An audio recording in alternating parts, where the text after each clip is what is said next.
जय जय रघुवीर समर्थ शुका सारिखे पूर्ण वैराग्य जाते वसिष्ठा परिज्ञान योगेश्वराचे कवी वाल्मिका सारिखा मान्य ऐसा नमस्कार माझा सद्गुरु रामदासा मला वाटते अंतरित्वा वसावे तुझ्या दासबोधासी त्वा बोध व्हावे अपत्यापरी पाववी प्रेमग्रासा महाराज या सद्गुरु रामदासा जय जय रघुवीर समर्थ श्रीकृष्ण गोविंद हरे मुरारे हे नाथ नारायण वासुदेव प्रद्युम्न दामोदर विश्वनाथ मुकुंद विष्णोर्भगवन्नमस्ते सच्चिदानन्दरूपाय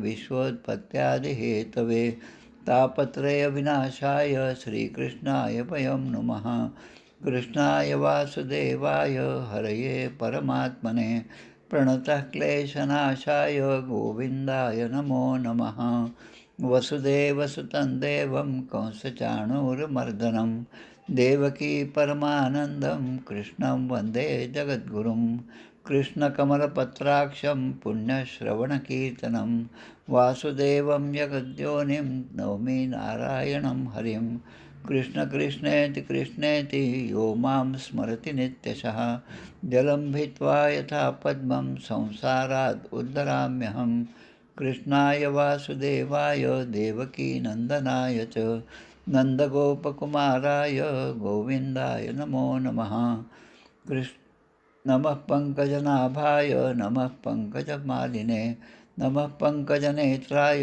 नमः पङ्कजाङ्घ्रे गोपाल कृष्ण भगवान की जय जय जय रघुवीर समर्थ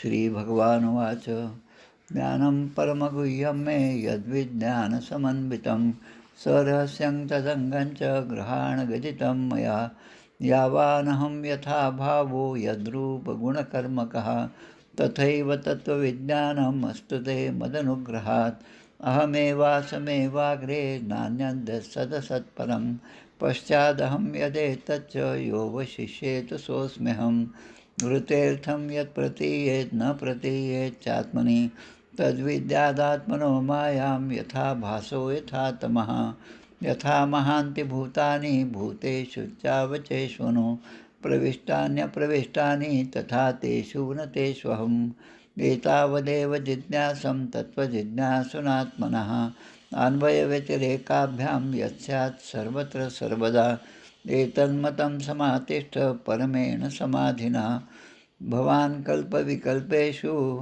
न विमुह्यति कर्हिचित् गोपाल कृष्ण भगवान की जय सप्तमस्कंद अवतरणिका सप्तमस्कंद प्रथम अध्याय नारद युधिष्ठिर संवाद उत्तम जय विजय कथा प्रारंभ द्वितीयोध्याय त्यापुढे हिरण्याक्ष वध झाला कश्यपूशी क्रोध चढला तो समजावी स्वजनाला द्रोह करी विष्णूचा तृतीयोध्यायातून कश्यपू सफल तपसाधनी प्रवर्तक दुराचरणी कश्यपू चतुर्थोध्यायी प्रल्हाद पुत्र गुणी त्यासी वधू इच्छी पिता मनी ती कथा पंचमातुनी षष्ठातुनी नारदोपदेश सप्तमी प्रल्हाद जन्मकाळी नारद बोधकथा निवेदिली अष्टमी नरसिंह देवता प्रगटली कश्यपू वध देवस्तुती नवमी प्रल्हाद नरसिंहस्तुती दशमी अभिषेक प्रल्हादाप्रती अमृतोपमती त्रिपुरदहन कथा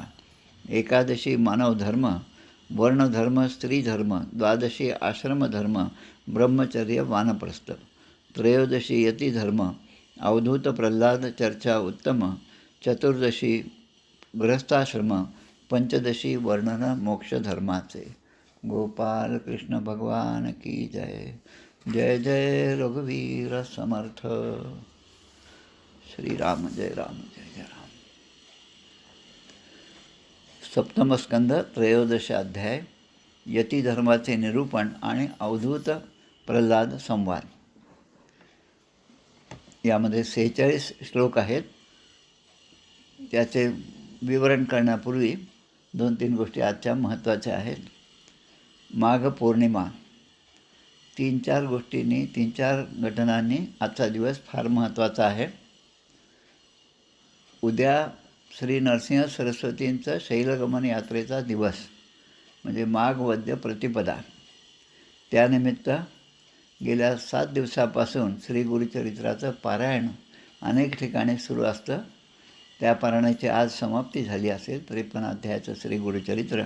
आणि उद्या जी आहे ती नरसिंह सरस्वती स्वामी महाराजांचे आपल्या दृष्टीने पुण्यतिथी किंवा परलोकगमन नरसिंह त्यांचं. त्यानंतर आज कृष्णप्पा स्वामी यांची 400वी पुण्यतिथी आहे. हे कृष्णप्पा स्वामी कोण? तर श्री समर्थ पंचायतनातील जयराम स्वामी वडगावकर, ज्यांचा वडगावचा मठ हा आपल्या कराडपासून 7-8 किलोमीटर अंतरावरच आहे. आणि जयराम स्वामींचा जन्म हा गोकुळाष्टमीचा आहे. आणि त्यांचे योगायोग असा की त्यांचे गुरु कृष्णप्पा हे भगवान श्रीकृष्णाचे भक्त होते. त्यांचं चरित्र खरोखरच खूप असं अद्भुत असं चरित्र आहे. चरित्रातील 1-2 गोष्टी सांगितल्यानंतर आपल्याला ते लक्षात येईल आणि चरित्र वाचण्याची प्रेरणा व्हावी म्हणून 2 मिनटात हे सांगतो आहे. या कृष्णप्पांनी आजच्याच दिवशी माघ पौर्णिमा शके 1545 म्हणजे 400 वर्षापूर्वी संजीवन समाधी घेतली होती. आणि समर्थाने जसं समाधीपूर्वीच काही दिवस सांगितलेलं होतं की या तिथीला मी समाधी घेणार, त्याचप्रमाणे याने सुद्धा सांगितलेलं होतं. आपल्या अच्युताश्रम स्वामी आंबटचे यांनी सुद्धा अगोदरच कल्पना दिली होती. त्याप्रमाणे समाधीचा तो ओटा, त्या ठिकाणचा तो खड्डा हा तयार करण्यात आला, समाधी बांधण्यात आली आणि त्यानंतर योग्य त्या दिवशी त्याने त्यामध्ये प्रवेश केला. तसंच या ठिकाणी कृष्णप्पाने सुद्धा सगळ्यांचा निरोप घेऊन त्या ग्रहामध्ये ज्या ठिकाणी समाधी घ्यायची त्यामध्ये प्रवेश केला. तत्पूर्वी या कृष्णप्पांची एक शिष्या होती, तिचं नाव सखुबाई. अत्यंत जवळीक, अत्यंत सद्गुरूंवर प्रेम असणाऱ्या आणि सेवा करणाऱ्या ह्या सखुबाई यांना स्वामींचा आदेश झाला, म्हणजे कृष्णप्पांचा आदेश झाला की तू आता तीर्थयात्रा करून ये. आणि त्याचबरोबर तिला हे पण समजलं की आपले गुरु आता समाधी घेणार आहेत. तेव्हा त्या म्हणतात की माझी तीर्थयात्रा संपूर्ण व्हावी यासाठी तुमचा आशीर्वाद पाहिजे. याचा अर्थ मी तीर्थयात्रेला जाईल आणि तेव्हा तुम्ही संजीवन समाधी घ्याल असं होऊ नये, मला आपलं शेवटचं दर्शन घेता आलं पाहिजे असं सांगून त्या तीर्थयात्रेला गेल्या. आणि बरोबर सगळ्या तीर्थयात्रा करून त्या जेव्हा परत आल्या तेव्हा गंगेचं जल, पवित्र जल त्या घेऊन त्या ठिकाणी आल्या. तोपर्यंत माघ पौर्णिमा होऊन गेली होती, 1-1.5 महिनासुद्धा उलटला होता. आणि आल्यावर त्यांना जेव्हा समजलं की आपल्या सद्गुरूंनी संजीवन समाधी घेतलेली आहे, अगदी जसं कल्याण स्वामींचं घडलं तसंच या ठिकाणी घडलेलं आहे. आणि त्या म्हणतात की आता मला सद्गुरूंचं दर्शन झाल्याशिवाय मी अन्न, प्राणी, जल ग्रहण करणार नाही. आणि असा त्यांचा त्या ठिकाणचा भाव पाहिला. आणि त्याच दिवशी श्री जयराम स्वामी यांच्या स्वप्नामध्ये आणि जो पाथरवट त्या ठिकाणी होता ज्याने ते समाधी पूर्ण बांधली होती त्याच्याही स्वप्नामध्ये दृष्टांत झाला की आता हिच्यासाठी त्या समाधीवरची शिळा जी आहे ती काढा. त्याप्रमाणे ती शिळा काढण्यात आली. आणि आतमध्ये पाहिल्यानंतर ज्यांनी समाधी घेऊन 1.5 महिना झाला होता ते आमचे कृष्णप्पा सद्गुरू हे त्या ठिकाणी अगदी जिवंत असल्यासारखे बसलेले होते. त्यांनी आनंदाने या सगळ्यांचा स्वीकार केला. त्यांना आत बोलवलं. या शिष्या सखुबाई यांनी आपल्या जवळ आणलेलं ते गंगेचं पाणी जे आहे ते त्यांच्या हातावर ठेवलं आणि ते गंगाजल त्याने प्राशन केलं. सर्वांना तिने आशीर्वाद दिला त्याने, कृष्णप्पाने. आणि ते म्हणतात की आत्तापर्यंत मी पूर्वेकडे तोंड करून बसलेलो होतो, आता मी उत्तरेकडे तोंड करून बसणार आहे. सगळ्या समाधी आपण जर पाहिल्या असतील तर त्यामधल्या पादुका ज्या आहे उत्तरेकडे तोंड केलेल्या आहेत आणि त्याप्रमाणे त्यावर एक शिवलिंगसुद्धा आहे. त्याप्रमाणेच ही समाधी कृष्णप्पांची त्या ठिकाणी झालेली आहे. अनेक गोष्टी कृष्णप्पांच्या संदर्भात आहेत, त्या स्वतंत्रपणे केव्हा तरी पाहता येतील. आज तो आपला काही मुख्य विषय नाही, पण 400व्या पुण्यतिथीनिमित्त कृष्णप्पा स्वामींच्या चरणी नतमस्तक होऊया.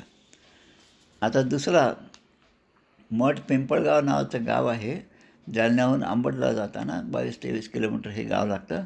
या मठ पिंपळगाव या गावामध्ये जन्मलेले गोविंद अनंत कुलकर्णी योगायोगाने या गावामध्ये जाण्याचा आणि दुपारच्या भोजन प्रसाद घेण्याचा योग आम्हाला पदयात्रेच्या दरम्यान आमच्या स्वर्गीय मधुकरराव अण्णा गोसावी यांच्या कृपेने आला. तर हे जे गाव आहे त्या ठिकाणी आनंदसागर महाराज म्हणजे गोविंद अनंत कुलकर्णी यांचा जन्म झालेला. लहानपणी 10व्या वर्षीच वडील गेले आणि आईने पूर्ण सांभाळ केला. पुढे त्यांना विरक्ती आली आणि सद्गुरूंची सेवा, सद्गुरूंचा अनुग्रह झाला पाहिजे असं त्यांना जेव्हा तळमळीने वाटायला लागलं, तेव्हा गोंदवलेकर महाराजांनी त्यांना दृष्टांत दिला आणि ते म्हणतात की मी तिकडे मध्य प्रदेशमध्ये आहे आणि तू तिथे ये आणि तुला अनुग्रह होईल. त्याप्रमाणे त्याने अनुग्रह दिला आणि श्री गोंदवलेकर महाराजांच्या सांगण्याप्रमाणे नर्मदा काठी बडवाई हे जे गाव आहे त्या ठिकाणी राहून 3.5 कोटी रामनामाचा जप त्यांच्याकडून महाराजांनी करून घेतला. आणि जेव्हा आता हा जप पूर्णतेला आला तेव्हा महाराजांचं अचानक एके दिवशी पत्र आलं आणि ते म्हणतात, गोविंदा तुझा जप पूर्ण झालेला आहे आणि आता तू हा जप सोडून पुन्हा महाराष्ट्रामध्ये परत जा. त्याप्रमाणे पांडुरंग बुवा म्हणजे आपले रामानंद महाराज म्हणजे आपल्या प्रल्हाद महाराजांचे गुरु यांच्याबरोबर ते गोंदवल्यास पण जाऊन आले. जालन्यामध्ये राम मंदिर स्थापन करण्याची आज्ञा झाली, त्याप्रमाणे राम मंदिरसुद्धा त्याने स्थापन केलं. आणि या आनंदसागर महाराजांच्या त्याने जो देह ठेवला तो 1945 आता 1945 सुरू आहे म्हणजे 1828 शके म्हणजे 117 वर्षापूर्वी त्याने देह ठेवला. सन 1907 यांची जे अस्थी होत्या, अस्थी कलश जो आहे तो हरदा मध्य प्रदेश या ठिकाणी ठेवण्यात आला.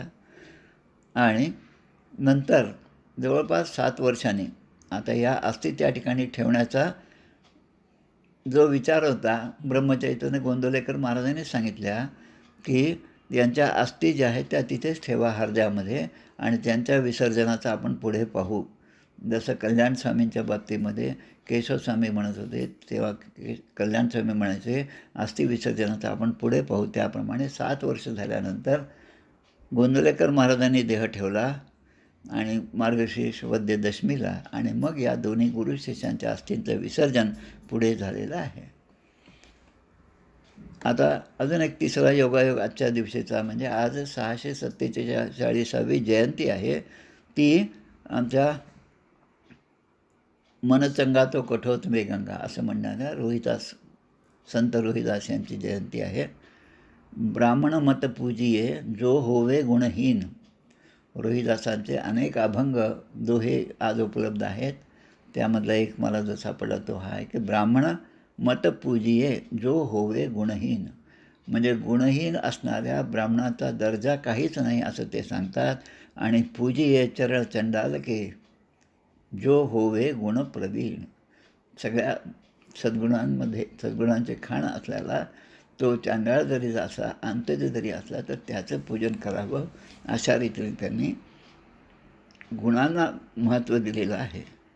आता आजचा जो अध्याय आहे तो यती धर्माचे निरूपण म्हणजे आपण असं पाहतो की 2 गोष्टी आहेत, हंस आणि परमहंस दोन्ही शब्द आपण वापरतो. हंस म्हणजे ज्याने निरक्षीर विवेक ज्याच्या ठिकाणी आहे, पाणी आणि दूध एकत्र असताना त्यामधला फक्त दूध प्राशन करून पाणी ते त्यागून टाकणार, मळमळीत अवघेच घ्यावे सांडावे आणि उत्तम गुण सोय घ्यावे. उत्तम म्हणजे उत्कट जे आहे ते त्याचा स्वीकार करून पाणी सांडून टाकणं हे जे आहे हा हंसाचा धर्म झाला. आणि त्या हंसापेक्षा श्रेष्ठ असणारे परमहंस म्हणजे ज्यांच्या मनामध्ये अगदी स्पष्ट कल्पना आहे की नित्यानित्य विचार विवेक आणि अविवेक या दोन्ही गोष्टींपासून सावध असणारं आयुष्यभर ज्याने ही गोष्ट पाळलेली आहे ते म्हणजे परमहंस. म्हणून आपण रामकृष्ण परमहंसांना परमहंस ही उपाधी देतो. त्याचप्रमाणे परमहंस परिव्राजकाचार्य भगवान श्री श्रीधर स्वामी महाराज त्यांनासुद्धा परमहंस या उपाधीने सन्मानित केलेलं आहे. तसं या ठिकाणी परमहंस म्हणजे यती धर्माचं निरूपण या अध्यायात केलं आहे आणि अवधूत प्रल्हाद असा संवाद जो आहे तो या आजच्या 13व्या अध्यायामध्ये दिलेला आहे.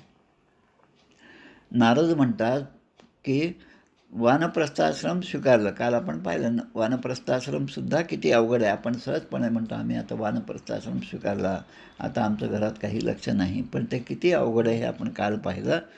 तर त्याच्यासाठी सांगितलेलं आहे, विदुराने जशी यात्रा केली, विदुराने जी तीर्थयात्रा केली ती या वानप्रस्थाश्रम धर्माप्रमाणे केलेली आहे. कुठल्याही गोष्टीची अपेक्षा न ठेवता एका गावात एका दिवसापेक्षा जास्त न राहता पृथ्वीवर संचार करावा असं वानप्रस्थाश्रमाचा नियम आहे. बिभ्रयात यद्यसो वासः कौपिनाश्छादनं परम त्यक्तं न दंडलिंगान दरेण्यत किंचित अनादपदी. म्हणजे फक्त धूत वस्त्र जे आहे ते वस्त्र केवढं तर फक्त गुप्तांगाचं रक्षण करावं, ते झाकण्यासाठी लागेल तेवढंच फक्त वस्त्र अंगावर असावं, लंगोटीत नेसावी आणि काही आपत्ती नसेल तर दंड आणि आश्रमाचे चिन्ह आपण पाहतो. जे शंकराचार्य आहेत त्यांच्या हातामध्ये दंड असतो, कौपिन आहे, भगवं वस्त्र आहे आणि ज्या गोष्टींचा त्याग केला आहे त्याला पुन्हा त्यांनी कधीही स्पर्श करायचा नाही. संन्यासाने काय करावं, कशा वृत्तीने राहावं हे सुद्धा यात सांगितलं आहे. एक एव चरेत, एक एव चरेत म्हणजे एकट्यानेच सगळीकडे भ्रमण करावं संन्यासाने. आणि भिक्षुर आत्मारामो अनपाश्रया म्हणजे दुसरा कुठल्याही आश्रय न घेता त्याने भगवतपरायण वृत्तीने राहावे, एकट्याने संचार करावा. आणि संपूर्ण विश्वामध्ये नेहमी हा भाव त्यांच्या ठिकाणी असतो की हे जगामध्ये घडणाऱ्या सर्व घटना ज्या आहेत त्यामध्ये कार्यकारण भाव आहे. एखादं कार्य दिसलं तर त्याचं कारण काहीतरी असतं आणि ते लौकिकामध्ये असतं, पण त्या लौकिकाच्याही बाहेर विचार करून हे आपल्या त्या अवस्थेमध्ये आत्मानं च परम ब्रह्म सर्वत्र सदसन्मय, सगळीकडे तेच ब्रह्म आहे हा विचार घेऊन त्यांचं भ्रमण सगळीकडे चालू असतं. आणि त्याने आता काय करावं हे सुद्धा या ठिकाणी सांगितलेलं आहे की अवश्य होणाऱ्या मृत्यूचं आणि अनिश्चित असणाऱ्या जीवनाचं अभिनंदन करू नये. म्हणजे कोणाचा जन्म झाला त्याबद्दलचा आनंद व्यक्त करू नये आणि एखाद्याचा मृत्यू झाला तर त्याचं दुःखसुद्धा त्याने मानू नये. आणि त्याने स्वतःच्या बाबतीमध्ये काळाची फक्त वाट पाहत राहावं. म्हणजे हा देह केव्हा पडेल हे सांगता येत नाही, म्हणून जोपर्यंत आपण आहोत तोपर्यंत दुसऱ्यासाठी त्याने जीवन जगावं असं तो यती धर्म सांगितलेला आहे. अजून एक महत्त्वाचं म्हणजे त्याने अनेक शिष्य जे आहेत ते जोडू नये, पुष्कळ ग्रंथाचा अभ्यास करू नये, व्याख्यानं देऊ नये आणि लोकेशणा, दारेशणा, वित्तेषणा या सगळ्यांपासून दूर राहावं. त्यामध्ये एक श्लोक पण दिलेला आहे, अव्यक्तो लिंगो व्यक्तार्थो मुनिम उशन मत्त बालवत कवीम मूकवदात्मानं सदृष्ट्या दर्शयेन नृणाम. आश्रमाचे काहीही चिन्ह असो, म्हणजे ते वानप्रस्थाश्रमात असतील, संन्यासाश्रमात असतील, त्याचं चिन्ह त्यांच्याजवळ असो किंवा नसो, महत्त्वाचं काय आहे की त्याने आत्मानुसंधानात मग्न राहावं. मग त्यांच्याजवळ तो दंड असेल किंवा नसेल, कमंडलू असेल किंवा नसेल. आणि लोकांमध्ये राहताना एखाद्या वेड्याप्रमाणे, एखाद्या बालकाप्रमाणे त्याने स्वतःला तसं रूप धारण करावं. कोणालाही असं वाटलं पाहिजे की हा मुकाच आहे, याला बोलताच येत नाही, असं त्याच्याबद्दलचा ग्रह इतरांचा झाला पाहिजे. समर्थ पण आपल्याला असं सांगतात, कथा होते तेथे जावे, दुरी दिनासारिखे बैसावे, तेथील सकळं हरद्र घ्यावे अंतर्यामी.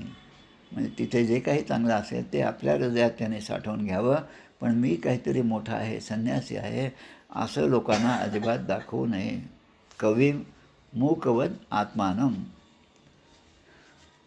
आणि मग आता या ठिकाणी अवधूत प्रल्हाद संवाद सांगितलेला आहे. अवधूत वृत्ती म्हणजे कशी की अजगराप्रमाणे साप तरी कुठेतरी वळवळ करून सारखा इकडून तिकडे जात असतो, पण अजगर मात्र आपल्याच जागी स्वस्थ बसलेला असतो. तर अजगराप्रमाणे राहणारा मुनी म्हणजे यती आणि भक्त प्रल्हाद यांचा संवाद या ठिकाणी दिलेला आहे.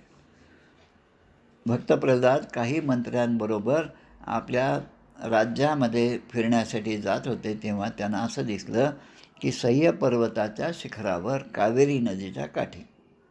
आता ही कावेरी नदी जी आहे तिचा उगम कुठे आहे?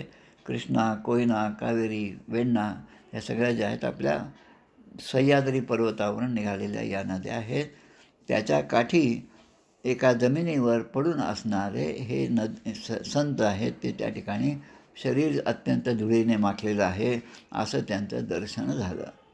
पण हे समदर्शी असल्यामुळे, परमेश्वराशी एकरूपता पावलेले असल्यामुळे प्रल्हादांना त्यांच्या ठिकाणचं जे तेज आहे ते मात्र त्यांच्या लक्षात आलं. जसं आपण आपल्या गजानन महाराजांच्या पोथीमध्ये पाहतो, बंकटलाल आणि देवीदास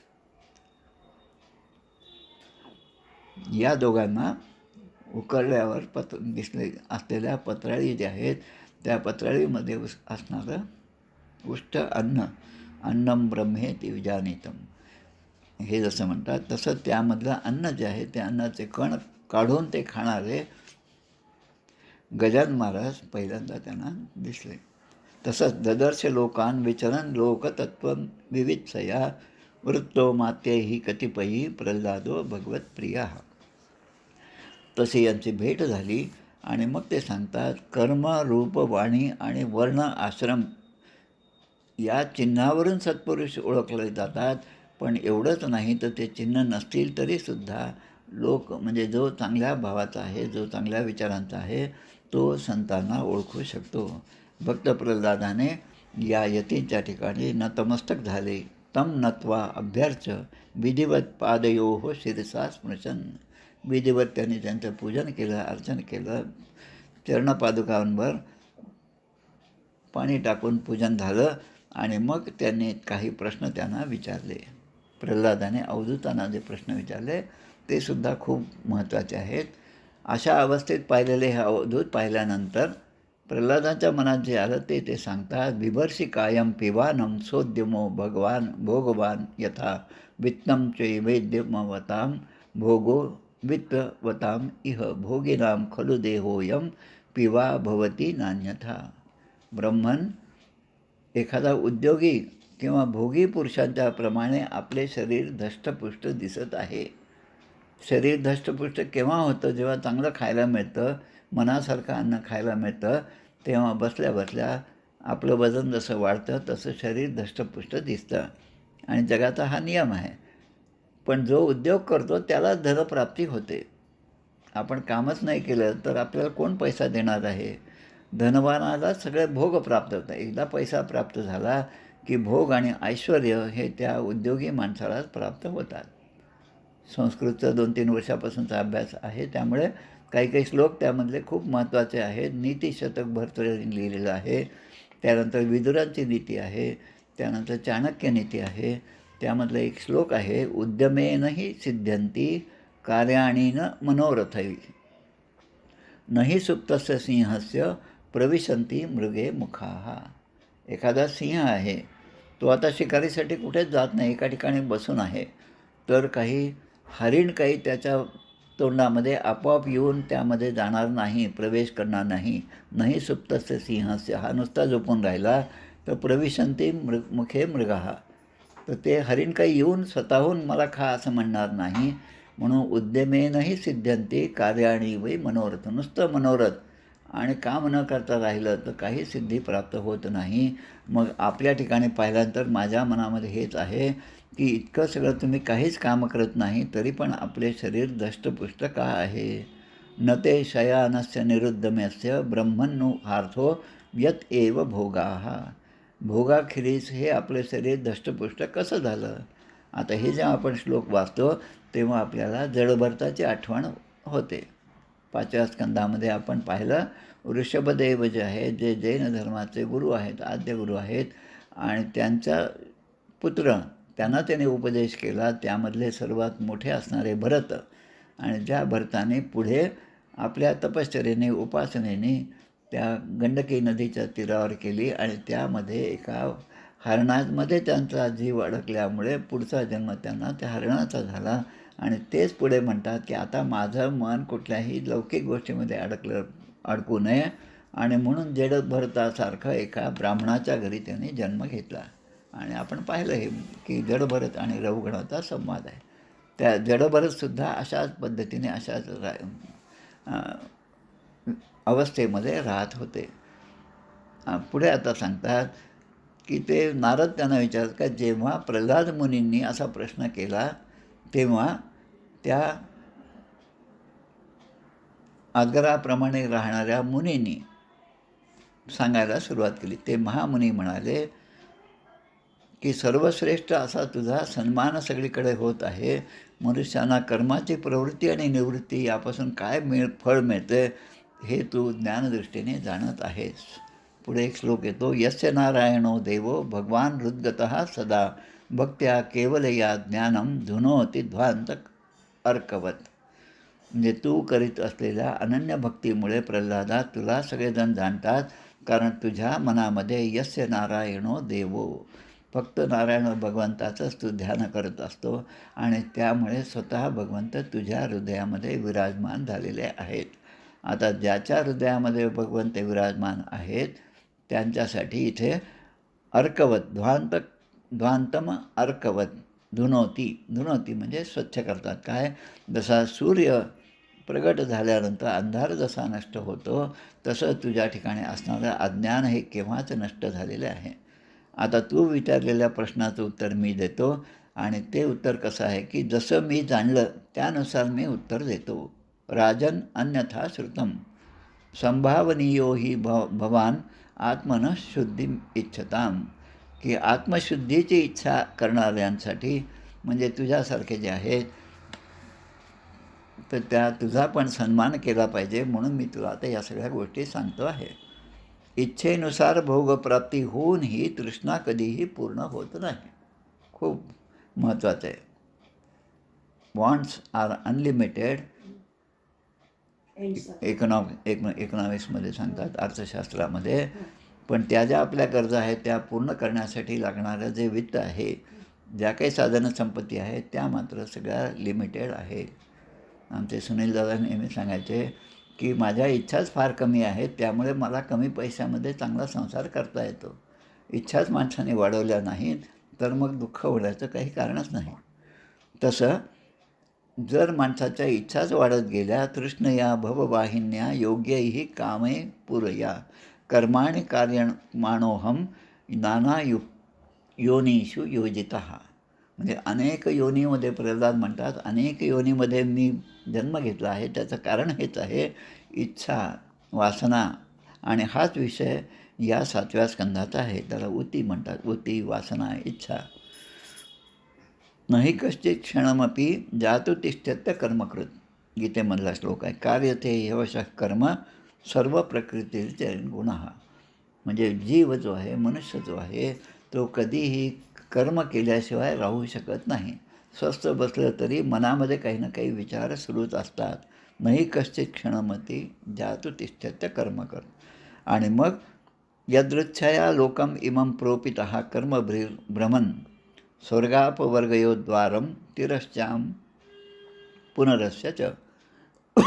त्यामुळे अनेक कर्मांमुळे, चांगल्या वाईट कर्मांमुळे एकानंतर एक योनी आपल्याला प्राप्त होती. आणि दैववशामध्ये प्रल्हाद असं म्हणतात की मला ही योनी प्राप्त झाली आहे.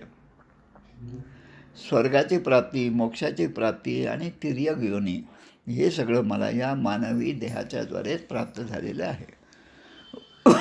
कर्माणि कुर्वतां दृष्ट्वा निवृत्तोस्मी विपर्ययम. पण या सगळ्या कर्मामधून आणि वासनांमधून मी मात्र आता निवृत्त झालेलो आहे. कारण या वासनांमुळेच अनेक जन्म घ्यावे लागतात हे माझ्या लक्षात आले आहे. गीतेमध्ये पुन्हा श्लोक येतो, सर्व धर्मान् परित्यज्य मामेकं शरणं व्रज अहं त्वा सर्व पापेभ्यो मोक्षयिष्यामि मा शुचः. भगवंत सांगतात आणि आपले समर्थ पण सांगतात, सर्व सांडोनी शोधामधला ऐसे देवचे बोलिला लोकी शब्द अमान्य केला भगवंताचा. भगवंताचा शब्द अमान्य केला म्हणून नाना दुःखे भोगिती सर्व काळ कष्टी होती मनी सुखची इच्छिती परी ते कैचे. सुखासाठी प्रत्येकजण धडपडत असतो, कर्म करत असतो, पण त्याला सुख मात्र प्राप्त होत नाही. ही अवस्था आहे. जसं जलतद्भुत वैश्चन्यम हित्वाज्ञो जलकाम्या. ज्याला पाणी प्यायचं आहे तो पाण्याचा साठा समोर दिसतो, पण त्यावर गवत आणि शेवाळा असल्यामुळे ते झाकलेलं असल्यामुळे ते पाणी तो न पिता एखाद्या मृगजळाकडे धाव घेतो. तसं माणूस विषयाकडे धाव घेत असतो. आणि मग लोभी आणि इंद्रियांच्या अधीन असणारे धनिक हे कितीही धन मिळवलं तरी त्यांना दुःखच प्राप्त होतं. हे मला दिसलेलं आहे आतापर्यंतच्या आयुष्यामध्ये. पश्यामी धनीनाम क्लेशम लुब्धानाम अजितात्मनाम भयात लब्ध निद्राणाम सर्वतो अभिविशंकिनाम. म्हणून भीतीने ज्यांना झोप येत नाही, भरपूर पैसे कमवले पण ते चोरीला जातील म्हणून भीतीने त्यांना झोपसुद्धा येत नाही, त्यासाठी सुद्धा गोळ्या घ्याव्या लागतात. ही अशी आजची परिस्थिती आहे.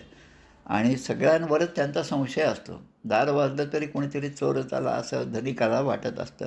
आणि त्यामुळे जे आपले जीवन आणि धन यांचे लोभी आहेत ते राजा, चोर, शत्रू, स्वजन, पशु, पक्षी, याचक, काळ या सगळ्यांनासुद्धा भितात. आणि म्हणून शोक, मोह, क्रोध, राग, भय हे सगळे जे विकार त्यांच्यामध्ये उत्पन्न होतात. आणि म्हणून हे धन आणि जीवनाच्या इच्छा याचा त्याग शहाण्या माणसाने केला पाहिजे. आता हे अजगर ते सांगतात, अवधूत सांगतात की मधमाशी हिच्यापासून मी काही गोष्टी शिकलो. पुढे पुन्हा आपल्याला हेच असंच यदू अवधूत संवाद येणार आहे. त्यामध्ये सुद्धा याच गोष्टी दत्तात्रयाचे 24 गुरु हे सुद्धा येणार आहे. तोच भाग या ठिकाणी सुद्धा आलेला आहे की मधमाशी जी आहे ती अनेक फुलांमध्ये जाऊन तिथलं परागकण शोषून आणते आणि मध निर्मिती करते. पण त्या मधाची चव मात्र ती कधी घेत नाही.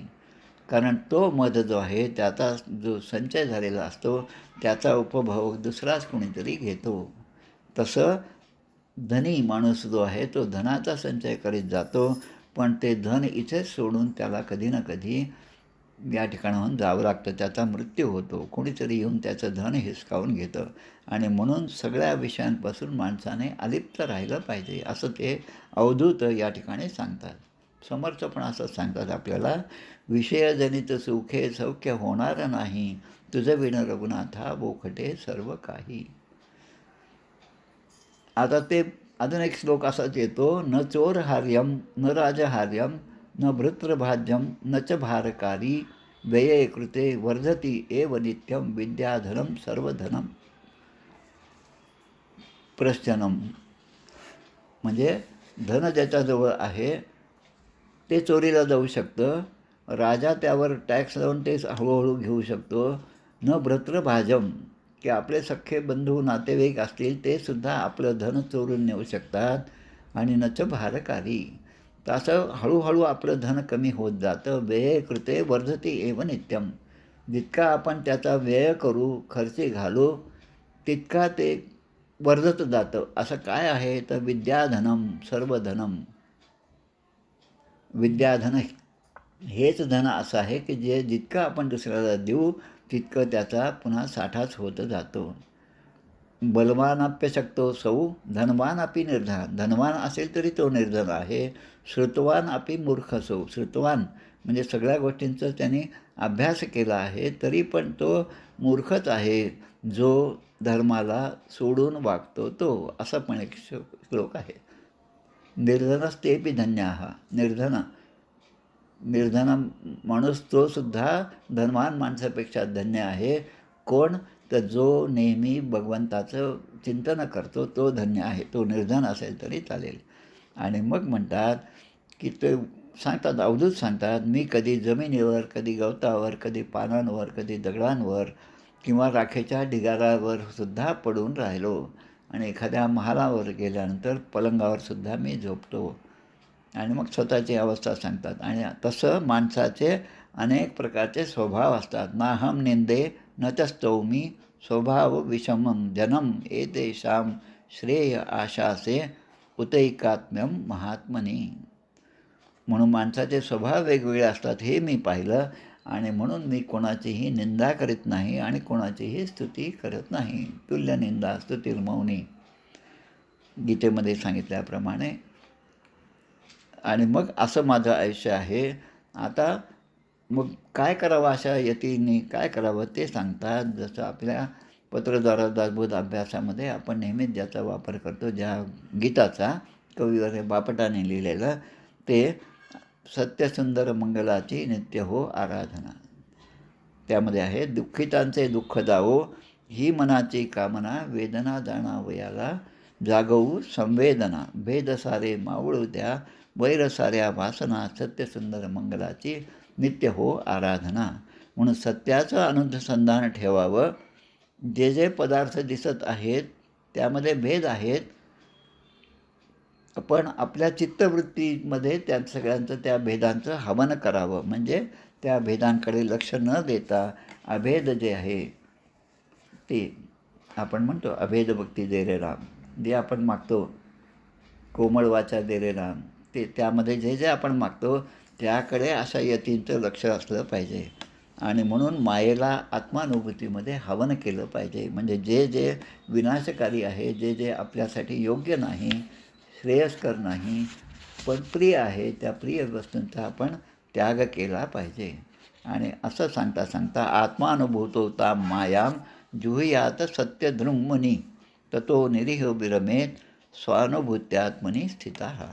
म्हणजे मायेला असा त्या आत्मानुभूतीमध्ये तिचं हवन केल्यानंतर मग आपल्याला खऱ्या अर्थाने आत्मसाक्षात्कार होतो, भगवंताचं अस्तित्व जाणवायला लागतं. आणि असं ज्याची स्थिती असेल तो केव्हाही दुसऱ्यासाठीच कार्य करीत असणार आहे. स्वात्मवृत्तम मयेत्थम ते सुगुप्तमपि वर्णितम व्यपेतम लोकशास्त्राभ्याम भवान ही भगवतपराः. शेवटी ते सांगतात की माझी ही आत्मकथा जी आहे अत्यंत गुप्त आहे, आणि व्यवहार आणि शास्त्र, व्यवहाराच्यामध्ये या गोष्टी पाहायला मिळत नाहीत, आणि शास्त्रामध्ये सुद्धा याची उदाहरणं सापडत नाहीत.